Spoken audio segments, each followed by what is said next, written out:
Hi friends, welcome back to our channel படித்ததில் பிடித்தது. இன்றைக்கி நம்ம படித்ததில் பிடித்தது சேனலில் நம்ம பார்க்க போகிற முக்கியமான விஷயம் எதை பற்றின்னு பார்த்திங்கன்னா, எல்லாருக்குமே குழந்தை பாக்கியத்தை அருளக்கூடிய ஒரு முக்கியமான விஷயத்தை பற்றி தான் இன்றைக்கி நான் உங்கள்கிட்ட ஷேர் பண்ணிக்க போகிறேன். எல்லாருமே கண்டிப்பாக தம்ப்நெயில் பார்த்துட்டு தான் உள்ளே வந்திருப்பீங்க. நாளைக்கு ஏப்ரல் 1ஆம் தேதி புதன்கிழமை பங்குனி உத்திரம். ஸோ இந்த பங்குனி உத்திரத்துக்கான விரதத்தையும் வழிபாடு முறையும் நம்ம எப்படி பண்ணினா நமக்கு குழந்தை பாக்கியம் அப்படிங்கிறது விரைவில் கைகூடும் அப்படிங்கிறது தான் இந்த வீடியோவில் நான் இன்றைக்கி உங்கள்கிட்ட ஷேர் பண்ணிக்க போகிறேன். ஸோ நம்ம என்ன தான் நல்ல விஷயங்கள், டயட் அது இதுன்னு நிறைய ஃபாலோ பண்ணாலும், நிறைய ரெமெடிஸ் ஃபாலோ பண்ணாலும், அந்த கடவுளோட அருள் இல்லை அப்படிங்கிறப்போ நமக்கு நிறைய விஷயங்கள் தள்ளி போய்கிட்டே இருக்கலாம். ஸோ அந்த கடவுளோட அருளை, முக்கியமாக குழந்தை பாக்கியத்திற்கு ஸ்பெஷலாக இருக்கக்கூடிய நம்ம முருகப்பெருமானோட அருளை நம்ம எப்படி பெறுறது அப்படிங்கிறது தான் இந்த வீடியோவில் நான் உங்ககிட்ட ஷேர் பண்ணிக்க போகிறேன். ஸோ நீங்களும் பங்குனி உத்திர விரதத்தை பற்றி தெரிஞ்சுக்கணும்னு நினைக்கிறீங்க அப்படின்னா இந்த வீடியோவை ஸ்கிப் பண்ணாமல் கடைசி வரைக்கும் பாருங்கள். நிச்சயமாக நல்லதே நடக்கும்.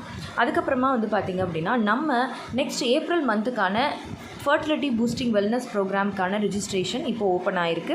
இது ஈவினிங் பேட்ச்க்கான ரிஜிஸ்ட்ரேஷன் இப்போ தான் ஓப்பன் ஆகிருக்கு. ஃபஸ்ட்டு ஜாயின் பண்ணுற 15 பேருக்கு 1000 rupees டிஸ்கவுண்ட் நாங்கள் ஃபீஸில் கொடுத்துட்ருக்கோம். ஸோ நீங்கள் இன்னும் சீக்கிரமாகவே கன்சீவ் ஆகணும்னு நினைக்கிறீங்க, உங்களுக்கு உங்களோட பாடி பற்றி தெரியணும், உங்கள் பாடியில் என்னென்ன விஷயங்கள் நடந்துக்கிட்டு இருக்குது, ஹார்மோன்ஸ்னால் என்ன, நீங்கள் என்ன மாதிரியான டயட் அண்ட் ட்ரிக்ஸ் ஃபாலோ பண்ணும்போது உங்களால் ரொம்ப சீக்கிரமே கன்சீவ் ஆக முடியும் அப்படின்னு தெரிஞ்சுக்கணும்னு நினைக்கிறீங்க அப்படின்னா ஸ்க்ரீனில் தெரிகிற வாட்ஸ்அப் நம்பரை காண்டாக்ட் பண்ணி நம்மளோட வெல்னஸ் ப்ரோக்ராமில் நீங்கள் ஜாயின் பண்ணிக்கோங்க. ஓகே ஃப்ரெண்ட்ஸ், வாங்க இப்போ நம்ம வீடியோக்குள்ளே போயிடலாம். ஓகே ஃப்ரெண்ட்ஸ், இப்போ பார்த்திங்கன்னா இந்த வருஷத்துக்கான பங்குனி உத்திரம் நாளை ஏப்ரல் 1ஆம் தேதி புதன்கிழமை வருது. இது நம்ம எல்லாருக்குமே தெரிஞ்ச விஷயம். இந்த பங்குனி உத்திரத்தில் அப்படி என்ன ஸ்பெஷல் அப்படின்னு பார்த்திங்க அப்படின்னா, முருகப்பெருமானோட திருமண நாள். அவர் சூரபதுமன் போன்ற அரக்கர்களை அழித்த பிறகு இந்திரர்கள் மனம் மகிழ்ந்து அவரோட மகளான தெய்வானையை திருமணம் முடிச்சு கொடுத்த நாள் தான் இந்த பங்குனி உத்திரம். இந்த பங்குனி உத்திரம் முருகனோட திருமணம் அப்படிங்கிறது மட்டும் இல்லாமல் ராமர் சீதாவோட கல்யாணமுமே பார்த்திங்க அப்படின்னா பங்குனி உத்திரத்தன்னைக்கு தான் நடந்திருக்கு. அதே மாதிரி நிறைய நல்ல விஷயங்கள் இந்த பங்குனி உத்திரத்தன்னைக்கு நடந்திருக்கு. ஸோ பங்குனி உத்திரம் அப்படிங்கிறது வெரி வெரி பவர்ஃபுல் அண்டு ரொம்ப ரொம்ப ஸ்பெஷலான ஒரு டே.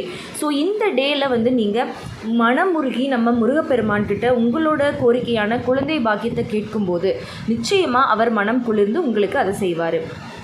ஸோ இந்த பங்குனி உத்திர விரதம் எப்படி இருக்கணும் அப்படின்னு பார்த்திங்க அப்படின்னா, நார்மலாக நீங்கள் ஆல்ரெடி சஷ்டி விரதம் இருந்திருக்கீங்க அப்படின்னா, நம்ம வீடியோஸ் பார்த்துருக்கீங்கன்னா உங்களுக்கு நிச்சயமாக ஒரு ஐடியா கிடச்சிருக்கும். கிட்டத்தட்ட அதே மாதிரி தான். பட் புதுசாக இருக்கிறவங்களுக்காக நான் கட் ஷார்ட்டாக சொல்லிடுறேன். நீங்கள் பங்குனி உத்திரத்தன்னைக்கு கண்டிப்பாக பச்சை தண்ணி கூட குடிக்காமல் விரதம் இருந்து தான் ஆகணும் அப்படிங்கிறது இல்லை. நீங்கள் காலையில் ஆனால் 6 மணிக்கு சூரியன் உதயம் ஆகிறதுக்கு முன்னாடியே நீங்கள் நல்லா தலைக்கு குளிச்சுட்டு பூஜை ரூமை நல்லா சுத்தப்படுத்திட்டு பூக்களால் அலங்கரிச்சுட்டு ஷட்கோண கோலம் போட்டு பாலாடையில் நெய் தீபம் ஏற்றி 6 பாலாடைகள் வாங்கி அதில் நெய் தீபம் ஏற்றி நீங்கள் முருகப்பெருமான்கிட்ட எனக்கு குழந்தை பாக்கியம் வேணும்னு கேட்டுட்டு நெய்வேத்தியத்துக்கு நீங்கள் ஒரு டம்ளர் பாலும் பழமும் நீங்கள் வச்சுக்கலாம். வெத்தலை பாக்கு கண்டிப்பாக வைக்கணும். வச்சுட்டு நீங்கள் நெய்வேத்தியம் பண்ணி நல்லா காலையில் சாமி கும்பிட்டுட்டு காலையில் ஒரு பொழுது மட்டும் லைட்டாக ஏதாவது ஜூஸ் அந்த மாதிரி குடிச்சிட்டு மதியம் நல்ல வாழை இலையில் சாப்பாடு படையல் போட்டுட்டு நீங்கள் அப்படியே விரதத்தை முடிச்சுக்கலாம். ஸோ இது ரொம்ப ரொம்ப ஈஸி, அதே சமயத்தில் ரொம்ப ரொம்ப பவர்ஃபுல்லான ஒரு முறை. ஸோ இந்த மாதிரி நீங்கள் உங்களோட பங்குனி உத்திரத்தை நீங்கள் வழிபடலாம். அன்றைக்கி ஃபுல் டே நாளைக்கு ஃபுல் டேவுமே முருகனோட கந்த சஷ்டி கவசம், கந்தகுரு கவசம், அருணகிரிநாதரோட திருப்புகளில் குழந்தை பாக்கியத்துக்குன்னு இருக்கக்கூடிய பதிகத்தை திரும்ப திரும்ப பாடுறது, வேல் மாறல், இந்த மாதிரி நீங்கள் முழு நேரமுமே முருகன் சிந்தனையோடு இருந்து மாலை 6 மணிக்கு நீங்கள் பக்கத்தில் இருக்கிற முருகன் ஆலயங்களில், நிறைய ஆலயங்களில் திருக்கல்யாணம் கூட நடக்கும், அபிஷேகம் நடக்கும். அதுக்கு குளிர்ச்சியான பொருட்களான இளநீர், தயிர், பால், மோர் போன்ற பொருட்களை வாங்கி கொடுத்துட்டு நெய் தீபம் போட்டு முருகப்பெருமான தரிசனம் பண்ணிவிட்டு வீட்டுக்கு நீங்கள் விரதத்தை முடிச்சுக்கலாம். மற்றபடி ஃபுல் டே நீங்கள் பட்டினி விரதம் இருக்கணும் அப்படின்னாலும் தாராளமாக நீங்கள் இருக்கலாம். அதே மாதிரி வெறும் பால் மட்டுமே குடிச்சிட்டு பால் விரதம் இருக்கலாம். 3 வேளையுமே ஒரு பழம் மட்டும் சாப்பிட்டுட்டு பழ விரதம் இருக்கலாம். ஸோ என்ன முறை வேணாலும் நீங்கள் சூஸ் பண்ணிக்கலாம். மிளகு விரதம் இருக்கலாம். 3 வேளையுமே மிளகு மட்டும் எடுத்துகிட்டு விரதம் இருக்கிறது. ஸோ இந்த மாதிரி நீங்கள் விரதம் இருக்கலாம். ஆனால் விரதம் இருந்தால் தான் அருள் கிடைக்கும் அப்படிங்கிறது கிடையாது.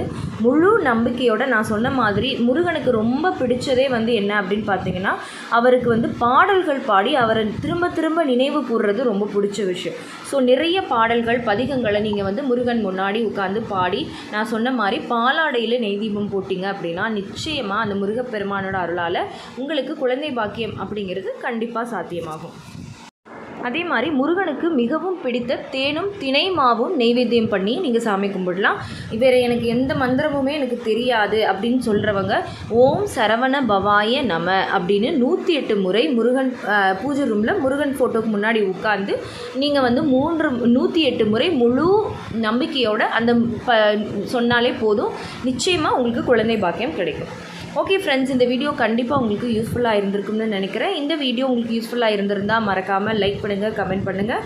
உங்கள் ஃபேமிலி அண்ட் ஃப்ரெண்ட்ஸுக்கும் இந்த வீடியோவை மறக்காமல் ஷேர் பண்ணுங்கள். அப்போ தான் எல்லாருக்குமே ரொம்ப யூஸ்ஃபுல்லாக இருக்கும். அண்ட் நம்ம படித்தது சேனலை இது வரைக்கும் சப்ஸ்கிரைப் பண்ணாமையே பார்த்துட்ருக்கீங்க அப்படின்னா மறக்காமல் சப்ஸ்கிரைப் பண்ணிக்கோங்க. பக்கத்தில் இருக்கிற பெல் ஐகானையும் சேர்த்து கிளிக் பண்ணி ஆல் கொடுத்து வச்சுருங்க.